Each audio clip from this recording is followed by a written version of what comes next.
নমস্কার, আমি অভিষেক সেনগুপ্ত আর আপনারা দেখছেন ভারত টিভি।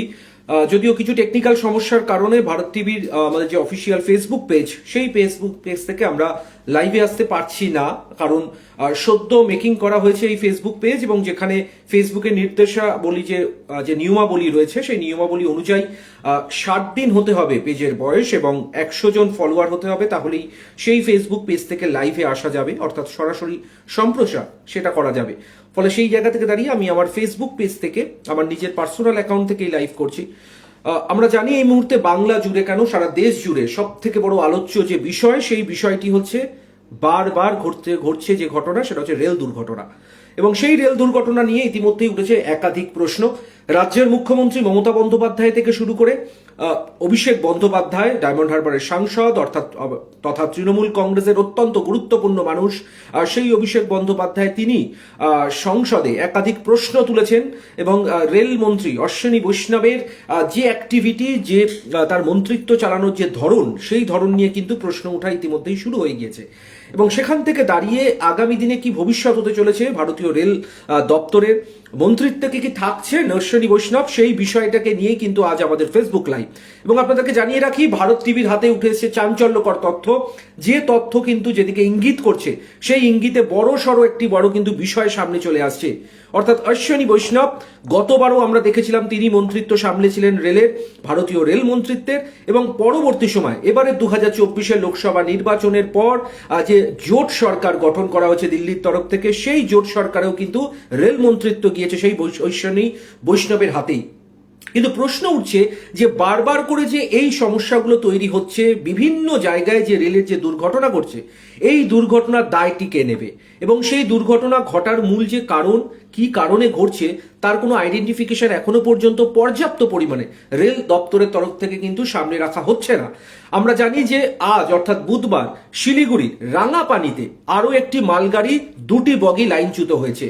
আমাদের খুব একটা স্মৃতি ইতিমধ্যেই কিন্তু সামনে আসছে, আমাদের একটি অত্যন্ত মর্মান্তিক স্মৃতি, যে 17ই জুন এই রাঙাপানি যে প্ল্যাটফর্ম বা যে রেলের ট্র্যাক, সেখানেই একটি মালগাড়ির সাথে কাঞ্চনজঙ্ঘা যে ট্রেন, তার মুখোমুখি সংঘর্ষ হয়েছিল, এবং সেখানে প্রায় 12 জন তারা কিন্তু প্রাণ হারিয়েছিল। এবং এই যে বারবার এই ঘটনা এবং বারবার রেল দপ্তর প্রশ্নের মুখে পড়ছে, এটা নিয়ে কিন্তু বিরোধীরা যেরকম ইতিমধ্যেই আওয়াজ তুলছে, পাশাপাশি রেলের যারা কর্মী, রেলের যারা আধিকারিক, তারাও কিন্তু বেশ কিছুটা নাখুশ অশ্বিনী বৈষ্ণবের যে কার্য প্রক্রিয়া তার উপর।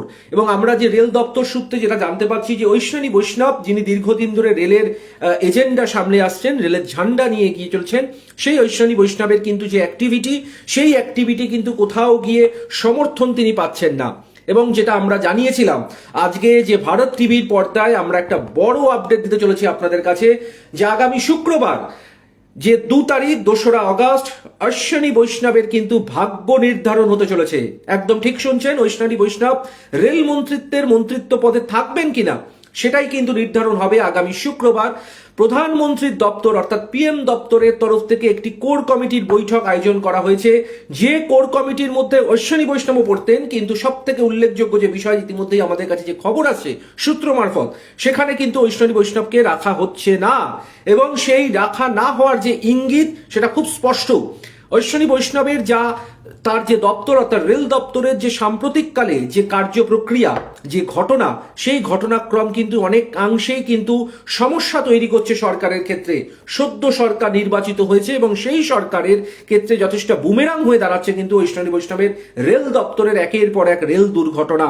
এবং সেটা এখনো পর্যন্ত যেটা আমরা খবর পাচ্ছি, যে আগামী শুক্রবার 4:30 নাগাদ সেই বৈঠক হতে চলেছে প্রধানমন্ত্রীর দপ্তরে, এবং সেই প্রধানমন্ত্রীর দপ্তরেই ভাগ্য নির্ধারণ হবে অশ্বিনী বৈষ্ণবের। তাকে কি রেল মন্ত্রিত্বেই রাখা হবে, নাকি তাকে কোনো একটা পানিশমেন্ট দেওয়া হবে, নাকি এই পুরো ঘটনার ক্ষেত্রে আরো একবার অন্য কোনো কারণ দাঁড় করানো হবে? এই পুরো বিষয়টাকে নিয়েই কিন্তু বেসিক্যালি এই আয়োজন বা এই আলোচনা করা হচ্ছে বৈঠকে আলোচনা করতে চলেছে। ভারতের প্রধানমন্ত্রী নরেন্দ্র মোদীর দপ্তরে সেই বৈঠক হবে এবং সেই বৈঠকেই এখনো পর্যন্ত আমরা রেল সূত্রে যেটা জানতে পারছি এবং দিল্লি সূত্রে যেটা জানতে পারছি, সেই বৈঠকে কিন্তু ভাগ্য নির্ধারণ হতে চলেছে ঐশ্বরী বৈষ্ণবে। এবং ইতিমধ্যেই যেটা আমরা রেল সূত্রে জানতে পারছি, ঐশ্বরী বৈষ্ণব কেমন ছিলেন অ্যাজ এ মন্ত্রিত্ব হিসাবে, তার কাজ কেমন ছিল, তিনি যারা সহকর্মী অর্থাৎ সেই মন্ত্রিত্বের আর বাদ বাকি যে সমস্ত রেলের আধিকারিকরা আছেন তাদের সঙ্গে তার ব্যবহার কিরকম, এই সম্পর্কেও যে তথ্য উঠে আসছে সেই তথ্যটা কিন্তু খুব একটা সুখকর নয় ঐশ্বরী বৈষ্ণবের জন্য। কারণ বেশ কিছু উচ্চপদস্থ আধিকারিক নাখুশ ঐশ্বরী বৈষ্ণবের ওপর। কারণ তারা যারা জানাচ্ছেন যে ঐশ্বরী বৈষ্ণব ম্যাক্সিমাম টাইম খুব রূঢ় ভাষায় তাদের সঙ্গে ব্যবহার করেন, যদিও এই বিষয়টা কিন্তু একেবারেই যাচাই করেনি, তার কোনো তথ্য প্রমাণ নেই ভারত টিভির কাছে, শুধুমাত্র সোর্স নির্ভর এই তথ্য কিন্তু আমরা জানাচ্ছি। ফলে ইতিমধ্যেই আমাদের যে ট্যাগলাইন সেখানেও কিন্তু আমরা কোশ্চেন চিহ্ন রেখেছি যে ভাগ্য নির্ধারণ কি হবে আগামী শুক্রবার ঐশ্বরী বৈষ্ণবের। কারণ এখানে একটা বড় প্রশ্ন রয়ে আছে। কারণ আমরা এর আগে দেখেছি যে রেলের যে দুর্ঘটনা ঘটেছিল, সেই রেল দুর্ঘটনায় বিভিন্ন নিচু স্তরের যারা কর্মী তাদেরকে ক্ষেত্রে কিন্তু তাদের ওপর বেশ কিছুটা দোষ গিয়ে উপচে পড়ছিল। এবং আরো একবার কিন্তু এই মুহূর্তে দেখা যাচ্ছে যে এই যে সাম্প্রতিককালে বিহারের যে রেল দুর্ঘটনা এবং তার পাশে আজ অর্থাৎ বুধবার রাঙাপানি, শিলিগুড়ি রাঙাপানি যে রেলের ট্র্যাক, সেখানে একটি মাল পরিবহন যে ট্রেন অর্থাৎ মালগাড়ি, তার দুটি বগি কিন্তু লাইনচ্যুত হয়েছে। আজ এখন এই মুহূর্তে ঘড়ির কাঁটা প্রায় 6:10, যে ঘটনা ঘটেছে আনুমানিক প্রায় 12টা 12:30 সময়। এখনো পর্যন্ত তার প্রপার কোনো কারণ, কি কারণে হয়েছে তার পর্যাপ্ত যে রিপোর্ট, যেটা বলা হয় অফিসিয়াল যে কোনো দপ্তরের ক্ষেত্রে সেই রিপোর্ট পেশ করতে হয়, সেই রিপোর্ট কিন্তু এখনো পর্যন্ত পাবলিক ডোমেনে আসেনি। অর্থাৎ সাধারণ মানুষেরও কিন্তু জানার অধিকার রয়েছে। কারণ এই রেল সারা বছরে যে রেলের বাজেট বা রেল যে ইনকাম করে, সেখানে কিন্তু যাত্রীদের দেওয়া যে টাকা অর্থাৎ যে টিকিট কাটা হয়, সেই টাকার কিন্তু বড় সড়ো একটা ইনকাম আসে রেলের কাছে। ফলে সেই যাত্রীদের সুরক্ষা, যাত্রী সুরক্ষা কিন্তু সব থেকে বড় এজেন্ডা হওয়া উচিত ভারতীয় রেলের ক্ষেত্রে। কিন্তু সাম্প্রতিককালে যে ঘটনাক্রম সেটা কিন্তু এই জাতীয় ঘটনাগুলো কাঙ্ক্ষিত নয় এমনটাই মনে করছে সাধারণ মানুষ। এবং ভারতীয় রেলের তরফ থেকে যে সিদ্ধান্ত নেওয়া হয়েছিল, সেই সিদ্ধান্তে বেশ কিছু পর্যালোচনা করা হয়েছিল। আমরা দেখেছিলাম এর আগে কাঞ্চনজঙ্ঘার যে দুর্ঘটনা রেলের, সেখানে একাধিক বোর্ড গঠন করা হয়েছিল, তারা রিপোর্ট পেশ করছিল, সিবিআই এনকোয়ারি করার কথা বলা হয়েছিল, সিবিআই এনকোয়ারি শুরুও করা হয়েছে। কিন্তু তারপরেও সেই একই ঘটনা বারবার কেন ঘটছে, কোথায় লুফলস রয়েছে, এর কিন্তু পর্যাপ্ত কোনো রিপোর্ট এখনো পর্যন্ত সামনে আসেনি। এবং সেই সমস্ত কিছুকে নিয়েই আগামী শুক্রবার অর্থাৎ 2রা আগস্ট প্রধানমন্ত্রীর দপ্তর দিল্লিতে বসতে চলেছে কোর কমিটির একটি বৈঠক। সেই বৈঠকে কি কি বিষয় নিয়ে আলোচনা হবে, সেখানে যেরকম রেলের বিষয় থাকবে, পাশাপাশি সদ্য যে মন্ত্রিত্ব পাওয়া গিয়েছে সেই মন্ত্রিত্বের সমস্ত দপ্তরগুলির ক্ষেত্রে কি কি ব্যাপার, কি কি বিষয়গুলোকে আরো সুপরিকল্পিতভাবে চালানো যায়, সেই বিষয় নিয়েও কিন্তু বৈঠকে আলোচনা করা হবে। সব মিলিয়ে শুক্রবারের যে বৈঠক দিল্লিতে বসতে চলেছে প্রধানমন্ত্রীর দপ্তরে, সেখানে অশ্বিনী বৈষ্ণবকে আমন্ত্রণ জানানো হয়নি। কেন আমন্ত্রণ জানানো হয়নি? কারণ তার বিরুদ্ধে সাম্প্রতিককালে একের পর এক অভিযোগ উঠছে। সেই অভিযোগে কিন্তু বেশ কিছুটা নাখুশ মন্ত্রিত্বের বা দিল্লির রাজনৈতিক বেশ কয়েকজন লিডার। এবং সেই জায়গায় দাঁড়িয়ে অশ্বিনী বৈষ্ণব শুক্রবার দিন যে বৈঠকে উপস্থিত থাকছেন না, সেই বৈঠকে যারা যারা উপস্থিত থাকছেন তারা কি অশ্বিনী বৈষ্ণবের হয়ে সওয়াল করবেন, তারা কি অশ্বিনী বৈষ্ণবের হয়ে ভোট দেবেন, তারা কি বলবেন যে অশ্বিনী বৈষ্ণবকেই রেখে দেওয়া হোক ভারতীয় রেলের মন্ত্রিত্বে? এমনটা কিন্তু সাম্প্রতিকের যে ঘটনাক্রম, তাতে যে প্ল্যাটফর্ম, সেই প্ল্যাটফর্মে কিন্তু সেটা একেবারেই আশা করা যাচ্ছে না। কারণ বারবার ভারতীয় রেল পরিষেবা কিন্তু প্রশ্নের মুখে পড়ছে এবং যার মাসুল গুনতে হচ্ছে সাধারণ মানুষকে, নিত্যযাত্রীকে। এবং আমরা প্রতিবার দেখেছি যে স্কেপবোট করা হচ্ছে কোনো না কোনো কর্মীকে। আমরা সাম্প্রতিককালে দেখেছিলাম যে কাঞ্চনজঙ্ঘা যে রেল দুর্ঘটনা, সেখানে যে মালগাড়ি, সেই মালগাড়ির চালক জীবিত ছিলেন, তাকে মৃত ঘোষণা করে দেওয়া হয়েছিল আচমকা রেলের তরফ থেকে। পরবর্তী সময়ে তিনি চিকিৎসাধীন, সেখানে কিন্তু পুরো ঘটনাক্রমটা উল্টে যায়। ফলে সেই যাবতীয় এক্সপিরিয়েন্সকে সামনে রেখে, অভিজ্ঞতাকে সামনে রেখেই শুক্রবার কিন্তু সেই বৈঠক হতে চলেছে প্রধানমন্ত্রীর দপ্তরে। যাবতীয় সমস্ত খুঁটিনাটি বিষয় নিয়ে আলোচনা হবে এবং যেটা এই মুহূর্তে আমরা জানতে পাচ্ছি যে প্রবল সম্ভাবনা রয়েছে অশ্বিনী বৈষ্ণবের মন্ত্রিত্ব থাকা বা না থাকার ওপর। কারণ বলা যেতে পারে একেবারেই যে ভাগ্য নির্ধারণ হতে চলেছে অশ্বিনী বৈষ্ণবের। কিন্তু এই ভাগ্য নির্ধারণটা কি প্রক্রিয়ায় হবে? তাকে কি মন্ত্রিত্ব থেকে একেবারে সরিয়ে দেওয়া হবে? যদি মন্ত্রিত্ব থেকে সরিয়ে দেওয়া হয়, ইতিমধ্যে এই সোশ্যাল প্ল্যাটফর্মগুলোতে প্রশ্ন উঠছে যে অশ্বিনী বৈষ্ণবকে যদি মন্ত্রিত্ব থেকে শুধু সরিয়ে দেওয়া হয় তাতে কি পুরো দায়টা সেরে যায়? যতগুলো মানুষের ইতিমধ্যে মৃত্যু হয়েছে এর দায় কে নেবে?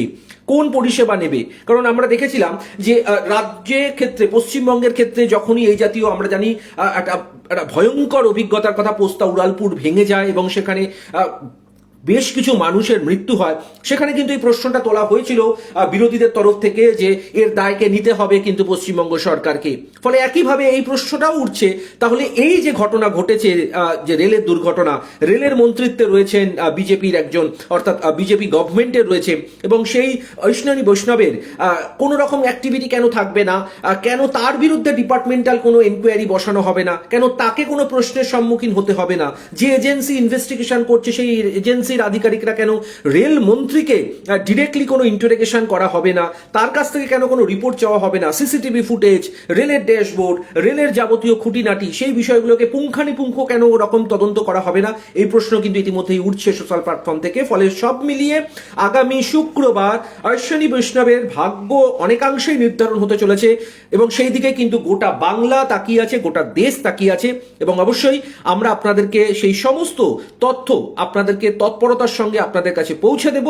নজর রাখুন ভারত টিভিতে এবং আপনাদের কাছে আমরা অঙ্গীকারবদ্ধ যে সঠিক তথ্য সঠিকভাবে আপনাদের সামনে অবশ্যই তুলে ধরবো। নমস্কার, আমি অভিষেক সেনগুপ্ত। আপনারা দেখছিলেন ফেসবুক লাইভ। যদিও কিছু যান্ত্রিক গোলযোগের কারণে আমি আমার ফেসবুক পেজ থেকে এই লাইভে আপনাদের সামনে উপস্থিত হলাম। আশা রাখবো আপনারা প্রত্যেকে এই খবরটিতে নজর রাখবেন এবং বেশি পরিমাণে ভারত টিভিকে দেখুন, সাবস্ক্রাইব করুন, ফলো করুন, লাইক করুন। আর কোথাও যদি মনে হয় আপনাদের যে কোনো সংবাদ পরিবেশনের ক্ষেত্রে কোনো গলদ রয়েছে, সেটা অবশ্যই কমেন্ট বক্সে জানান।